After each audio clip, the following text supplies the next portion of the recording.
نحمده ونصلي على رسوله الكريم. برادران اکرام، کوئی بات بیان کرنے سے پہلے ایک مسئلے کو میں بحث کرنا چاہتا ہوں، آپ لوگوں کی توجہ اس کی طرف. چند دن قبل کی بات ہے کہ میں نماز پڑھ کے جا رہا تھا تو ایک صاحب مجھے ملے یہاں پر. کہنے لگی کہ میں نے جی ایک ذہین شخص سے بات کی ہے، اور وہ یہ ہے کہ یہ لوگ جو کرسیوں پر بیٹھ کے نماز پڑھتے ہیں، جب اقامت کا وقت آتا ہے، لوگ کھڑے جب ہوتے ہیں اقامت کے وقت، تو یہ لوگ آگے ہو جاتے ہیں صف سے. جیسا کہ آپ بھی دیکھیں گے کہ اقامت کے وقت یہ لوگ صف کے اندر نہیں ہوتے بلکہ صف کے آگے ہوتے ہیں. اس نے کہا کہ یہ چیز شرعاً جائز نہیں. اس کے بعد آپ دیکھیں گے دوسری بات ان لوگوں میں جو کرسیوں پر بیٹھ کر نماز پڑھتے ہیں، اگرچہ مجبوری کی بنا پر ہے، کہ نماز کی جو تکبیر اولیٰ ہے، جو قیام کا ایک جز ہے، قیام کی ایک کیفیت ہے، قیام کے اندر کہی جاتی ہے، کیونکہ قیام، رکوع اور سجدہ یہ تین چیزیں ہیں نماز کے اندر. تو تکبیر اولیٰ جو ہے یہ قیام کی صورت میں کہی جاتی ہے. تو یہ حضرات تکبیر اولیٰ جو ہے وہ تو کھڑے ہو کے کہتے ہیں اور آگے بھی ہوتے ہیں سب سے. لیکن اس کے بعد جب تکبیر اولیٰ کہہ لی جائے اور امام قرات شروع کرے تو یہ حضرات کرسی پر بیٹھ جاتے ہیں اور بیٹھ کے ہی پھر وہ ان کا طریقہ جو ہے رکوع سجود کرتے ہیں. اس نے کہا یہ بھی جائز نہیں کہ کچھ نماز ایک صورت پر پڑھی جائے تو کچھ نماز دوسری حیت پر پڑھی جائے. تو کیونکہ میں خود عالم نہیں ہوں، حافظ القرآن، تو ان حضرات کی طرف خاص طور پر میرا یہ کہنا ہے کہ ان کو چاہیے کہ آتا ہے کہ طلب العلم فریضۃ علی کل مسلم و مسلمۃ، بقدر ضرورت شرعی علم حاصل کرنا جس سے اللہ کی رضا اور رسول صلی اللہ علیہ وسلم کی اتباع کرنا ممکن ہو، یہ فرض ہے ہر مسلمان کے اوپر، مرد ہو یا عورت. علی کل مسلم و مسلمۃ، ہر مسلمان مرد اور ہر مسلمان عورت پر یہ فرض. تو ان حضرات کو چاہیے، یہ فرض نماز کا مسئلہ کوئی معمولی مسئلہ نہیں ہے. یہ دو اعتراضات جو اس شخص نے کیے تھے کہ یہ حضرات صف کے وقت تو آگے ہوتے ہیں جب صف کھڑی ہوتی، اور نماز کا کچھ مقدار جو ہے تکبیر اولیٰ وہ کھڑے ہو کے پڑھتے ہیں، بقیہ حصہ بیٹھ کے پڑھتے ہیں. یہ بھی جائز نہیں اس شخص نے کہا. تو چونکہ اللہ تعالیٰ کی طرف سے یہ چیز ہر مسلمان مرد عورت کے لیے ہے کہ وہ بقدر ضرورت شرعی علم کو حاصل کرے. ان حضرات کو چاہیے کہ یہ مفتی یا علماء سے ملے، اور یہ فرض نماز کا معاملہ ہے، کوئی ٹھنڈا کھیل نہیں ہے. یہ فرض نماز کے بارے میں اللہ تعالیٰ نے 700 بار قرآن مجید میں کہا ہے. یہ کوئی ٹھنڈا کھیل نہیں ہے. ان حضرات کو چاہیے کہ جلد از جلد جو ہے وہ مفتیوں سے یا علماء سے ملیں اور معلوم کریں کہ جی ہم کرسی پر نماز پڑھ کے بیٹھتے ہیں تو ہمارا یہ حال ہوتا ہے کہ تکبیر اولیٰ کے وقت ہم سب سے آگے ہوتے ہیں اور کھڑے ہو کے پڑھتے ہیں تکبیر اولیٰ کو، اور اس کے بعد ہم بیٹھ جاتے ہیں، بقیہ نماز بیٹھ کے پڑھتے ہیں. یعنی ہماری نماز دو قسم پر ہوتی ہے، کچھ حصہ کھڑے ہو کے اور بقیہ بیٹھ کے. تو ہمیں صحیح طریقہ آپ بتائیں کیا ہے، کیا جائز ہے کیا نہیں جائز. اس کے بعد حضرات یہ بات کہنا ہے کہ قرآن مجید میں یہ بات آتی ہے وَإِن تَعُدُّوا نِعْمَةَ اللَّهِ لَا تُحْصُوهَا إِنَّ الْإِنسَانَ لَظَلُومٌ كَفَّارٌ، کہ تم اللہ کی نعمتوں کو اگر گننا چاہو تو گن نہیں سکتے. انسان بڑا ظالم اور ناشکرا ہے. میں نے اس واقعے میں مسجد میں ایک واقعہ پہلے بھی بیان کیا تھا، پھر بیان کر رہا ہوں اسی آیت کے سلسلے میں، کہ ایک صاحب سے ذرا زیادہ دنیا دار تھے، ماڈرن تھے، دین سے زیادہ تعلق نہیں تھا، مکان ان کا مسجد کے قریب تھا. صبح کو جو مؤذن نے اذان دی تو ان کی نیند کھل گئی، وہ سو نہ سکے اچھی طرح. وہ سونا چاہتے تھے، نماز وغیرہ وہ پڑھتے نہیں تھے شاید. خیر جی وہ آئے اٹھ کے فوراً اور مؤذن کو چند نہایت مناسب الفاظ کہے. حالانکہ وہ تو عبادت کر رہا تھا، اللہ کا ایک حکم پورا کر رہا تھا. اس پر غصہ ہونا کیا. بہرحال نہایت نامناسب الفاظ ہے. عام طور پر تو اللہ کی عادت ہے کہ وہ مہلت دیتا ہے، لیکن کبھی ایسا بھی ہوتا ہے کہ فوراً پکڑاتی، کیونکہ قرآن مجید میں ہے سریع الحساب، وہ بہت جلدی کرتا ہے حساب لینے میں. یہ بھی آتا ہے، اور یہ بھی آتا ہے کہ حلیم ہے، وہ بہت حلم بہت ہے اس کی، برداشت کرتا ہے. بہرحال یہ ہوا کہ اللہ تعالیٰ نے ان سے 2 ہاتھ لے لیے. میں نعمتوں کے بارے میں بتا رہا ہوں. دونوں ہاتھ کا فالج گر گیا. جب دونوں ہاتھ کا فالج گر گیا تو اب روٹی کا لقمہ اٹھا کے کھا نہیں سکتے، خود اپنی قمیص کو پہن نہیں سکتے، بیت الخلاء میں جائیں تو خود پیجامہ کھول نہیں سکتے، فارغ ہونے کے بعد خود پیجامے کو باندھ نہیں سکتے. یہ ساری ذمہ داریاں پھر انہوں نے گھر میں بیوی پر ڈالی، اور جو پیسہ تھا ان کے پاس وہ علاج میں ختم ہو گیا. وہ نوکری چھوٹ گئی جس نوکری کے لیے نیند پوری کرنے کے لیے مؤذن کو یہ نامناسب الفاظ کہے تھے، وہ نوکری ہی چلی گئی. پیسہ سارا خرچ علاج میں ختم ہو گیا، لیکن شفا نہیں ہوئی. بیوی نے بھی کہنا شروع کر دیا جی ایسے کے ساتھ کیا رہنا، وہ بھی چھوڑ کے چلی گئی. اب جو ان پر گزری وہ تو گزرتی رہی. ایک دن دیکھا گیا، یہ واقعہ مولانا جمشید رائے کی مسجد میں بیان کر رہے تھے تمام لوگوں کے سامنے. میں بیٹھا ہوا تھا رائے کی مسجد. ایک دن دیکھا گیا کہ اسی مسجد کے ساتھ پیٹھ لگائے اس انگوٹھے اور انگلی کے درمیان روٹی کا ٹکڑا پکڑے اور پیر کو اٹھا کے اور سر کو جھکا کے اس طرح نوچ کے کھا رہے تھے.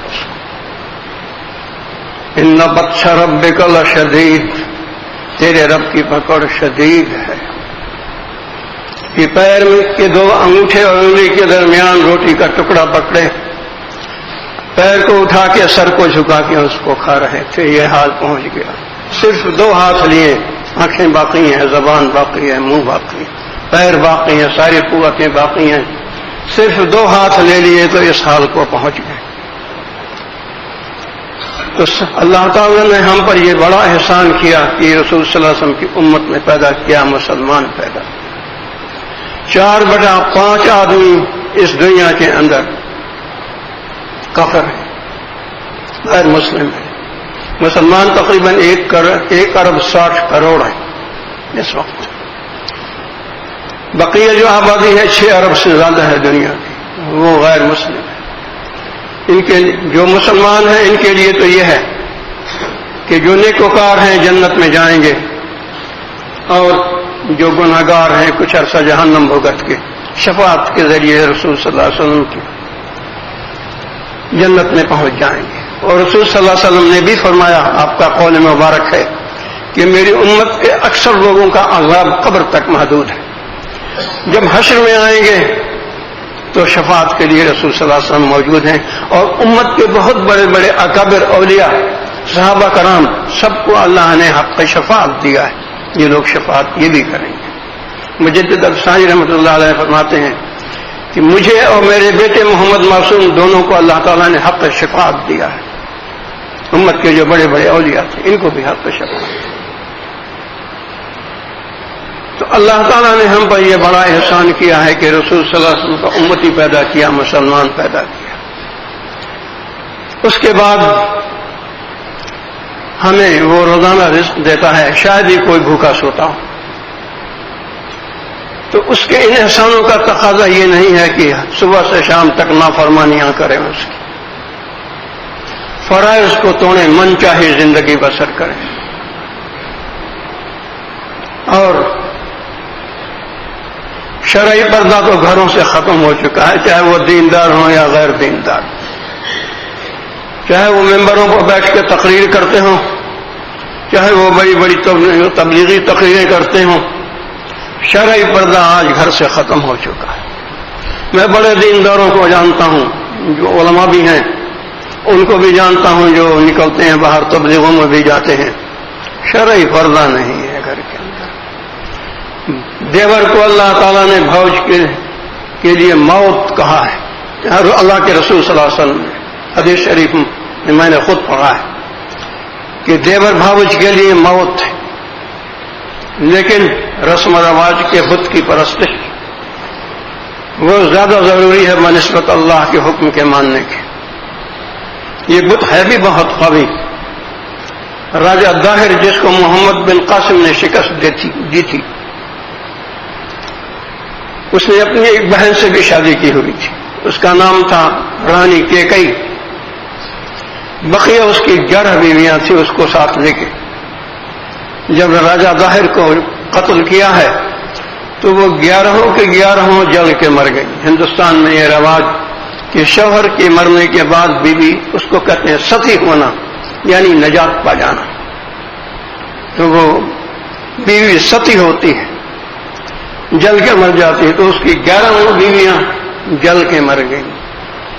یہ رسم، اور اب بھی ہندوستان کے بعید علاقوں میں یہی رسم و رواج ہے۔ تو یہ رسم و رواج کا بت اتنا قوی ہے کہ عورت کو زندہ جلا دینا۔ ایک جگہ ہندوستان میں ایک جوان لڑکی کی شادی ہوئی، کچھ عرصے بعد ہی شوہر مر گیا، پکڑ کے لائے لوگ، اس کو جلانے لگے۔ اب وہ آگ سے باہر نکلے اور یہ کہے مار مائی کو، سب چاروں طرف لوگ جو تھے ڈنڈے مار کے اس کو محدود کریں آگ کے اندر، اس کو جلا کے چھوڑا، مار کے چھوڑا، نوجوان لڑکی تھی۔ تو یہ رسم و رواج کا بت، اس سے بچنا بڑا مشکل کام ہے۔ جو اس سے بچ جائے وہ ولی ہو جاتا ہے۔ یہ 3 حجابات ہیں۔ علم کا حجاب انسان کا نفس امارہ، جو انسان کے پورے وجود پر حکومت کرتا ہے۔ انسان میں 2 چیزیں ہیں، ایک روح، دوسری نفس امارہ۔ روح نفس امارہ کے مقابلے میں بہت کمزور ہے۔ مجدد افسانی رحمۃ اللہ علیہ لکھتے ہیں اپنے مکتوبہ شریف میں کہ یہ روح کو ایک پہلوان کی طرف پچھاڑ دیتا ہے نفس امارہ، اور جو کینسر کے جراثیم کی صفت ہے وہ اس نفس امارہ میں ہے۔ میں نے کیونکہ ڈاکٹروں سے بھی میرا تعلق ہے، میں نے ایک کتابچے میں پڑھا کہ کینسر کا جو جراثیم ہے وہ پہلے سینے میں آ کے بیٹھتا ہے، لہذا آپ دیکھیں اکثر عورتوں کے جو سینے ہیں وہ کاٹ دیے جاتے ہیں، سینے میں آ کے بیٹھتا ہے، اور وہاں جو دیگر جراثیم انسان کے جسم میں موجود ہیں، اور بہت سارے جراثیم ہوتے ہیں، ان میں وہ اپنی صفت کو تبدیل کرتا ہے، اپنے جیسا بنا لیتا ہے، قوت کے ساتھ مجبور کر کے زبردستی کہ تم بھی وہی لعاب اگلو جو میں اگلتا ہوں کینسر کا، تو ان سب کو اپنا جیسا بنا لیتا ہے، اور وہ بھی کینسر کے لعاب کو اگلتے ہیں، اور سارے جسم میں کینسر پھر پھیلتا ہے۔ یہ کہا کہ نہیں کینسر کا مرض ہوتا، سارے جسم میں کینسر کا مرض پھیلتا ہے۔ اسی طرح یہ نفس امارہ ہے کہ روح کو پچھاڑ کے اس کے اوپر بیٹھ جاتا ہے، اور پھر اس میں اپنے فطرت کو داخل کر دیتا ہے، اپنی طبیعت کو داخل کر دیتا ہے، اور روح نفس امارہ کے حکم میں ہو جاتی ہے، نفس امارہ کی مانند ہو جاتی ہے۔ اس کا علاج صرف یہ ہے کہ اللہ کو حقیقتاً اللہ کہا جائے، معبود کہا جائے۔ یہ نہیں کہ مجدد صاحب کے یہ الفاظ ہیں کہ رکوع میں تو کہتا ہے اللہ اکبر، اور مدح اللہ کی تعریف کو وہ رہتا ہے، اور باہر جا کے تو وہ کرتا ہے جو تیرا نفس امارہ کہتا ہے، تو مدح نہیں کرتا، قدح کرتا ہے، اللہ تعالیٰ کا تو مذاق اڑاتا ہے۔ مدح تو یہ ہے نا، اللہ اکبر جب کہا تو ہر جگہ اس کو اکبر ماننا چاہیے، پوری زندگی کوشش کرنی چاہیے کہ اس کے نفس اس کا انسان کا نفس اللہ کے اوامر اور اس کے حبیب صلی اللہ علیہ وسلم کی اتباع میں گزرے۔ سبحان اللہ و بحمدہ، سبحانک اللہم و بحمدک، اشہد ان لا الہ الا انت، استغفرک و اتوب الیک۔